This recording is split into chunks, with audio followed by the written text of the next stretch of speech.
बच्चों, आज से मैं एक नया चैप्टर शुरू कर रहा हूँ शब्दों के बदलते हुए अर्थ।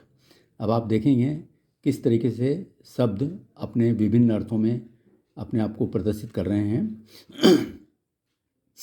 भाषा एक निरंतर प्रवाहमान वस्तु है।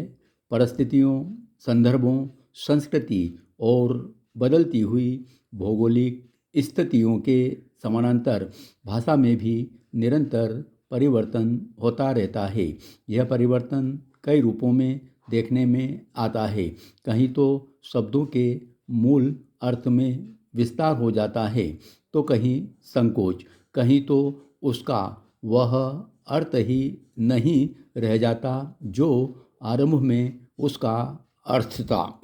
क्योंकि शब्द और अर्थ का संबंध कोई नित्य या शाश्वत संबंध नहीं है। अतः हम कह सकते हैं कि समय के बदलाव ने शब्दों के अर्थ में तेजी से बदलाव लाया है।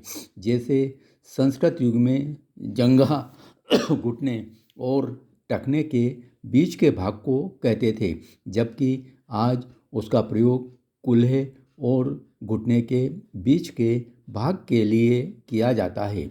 अतः हम कह सकते हैं कि शब्दों के अर्थ परिवर्तन में कई लाक्षणिक प्रयोग के साथ ही भौगोलिक, सामाजिक और भौतिक परिवेश भी मुख्य जिम्मेदार हैं। पुराने ज़माने में लोग अपने बच्चों के नाम भगवान या देवी देवताओं के नाम से रखना गर्व की बात समझते थे। जैसे राम, बलराम, कृष्ण, रामकृष्ण, सीता, सीताराम आदि। किंतु आजकल इसका प्रचलन खत्म होता जा रहा है। आज लोग अपने बच्चों के नाम चिंटू, पिंटू, किट्टी, डब्बू, डम्पी, चप्पू, गप्पू आदि रखने लगे हैं। उल्लेखनीय है कि राजा महाराजाओं कुकृत्य के लिए प्रसिद्ध रहे हैं। उनके नाम से कोई व्यक्ति अपने बच्चों के नाम नहीं रखते हैं। जैसे रावण, कंस, मंथरा, केकई, शूर्पणखा आदि। इसी प्रकार नारद, विभीषण और जयचंद ये नाम पौराणिक, ऐतिहासिक विशेष व्यक्तियों के हैं। लेकिन कलह कराने वाले, घर के भेदिया और गद्दार मात्र के सामान्य अर्थ में प्रचलित है।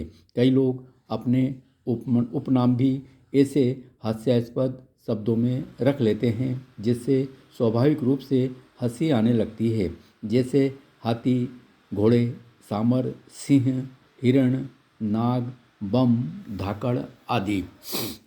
आजकल कई ऐसे शब्द भी प्रचलन में हैं जिनका वास्तविक अर्थ तो कुछ और ही है, किंतु वे सम्मानपूर्वक स्त्री व पुरुषों के नाम के आगे पीछे लगकर नामों की शोभा बढ़ा रहे हैं। जैसे श्री शब्द का अर्थ होता है लक्ष्मी, सरस्वती, कीर्ति, शुभ, सुंदर तथा श्रेष्ठ।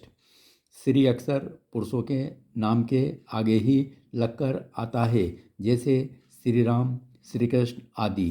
किंतु आजकल श्री महिलाओं के नाम के आगे तथा पीछे दोनों ओर लगकर आने लगे हैं। श्रीदेवी, राजश्री, भाग्यश्री आदि।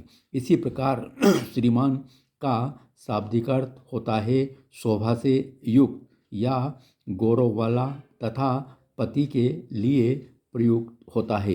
किंतु आजकल पुरुषों के नाम के पूर्व जोड़ा जाने वाला आदरसूचक शब्द रह गया है। जैसे श्रीमान रामलाल जी। यदि सुश्री शब्द की व्याख्या की जाए तो उसका शाब्दिक अर्थ होता है बहुत सुंदर। किंतु आजकल अविवाहित स्त्रियों के नाम के पहले लगने वाला आदरसूचक और शिष्टाचार पूर्ण संबोधन सुश्री है।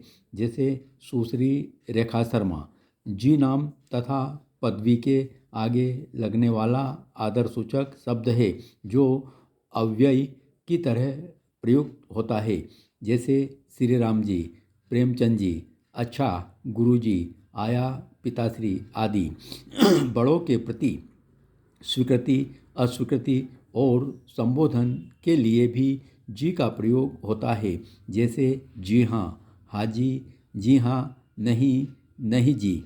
पति पत्नी आपस में जी सुनिए, जी आया, जी आई कहते हुए सुने जाते हैं। कभी कभी अजी, ओजी आदि शब्दों का प्रयोग भी होता है।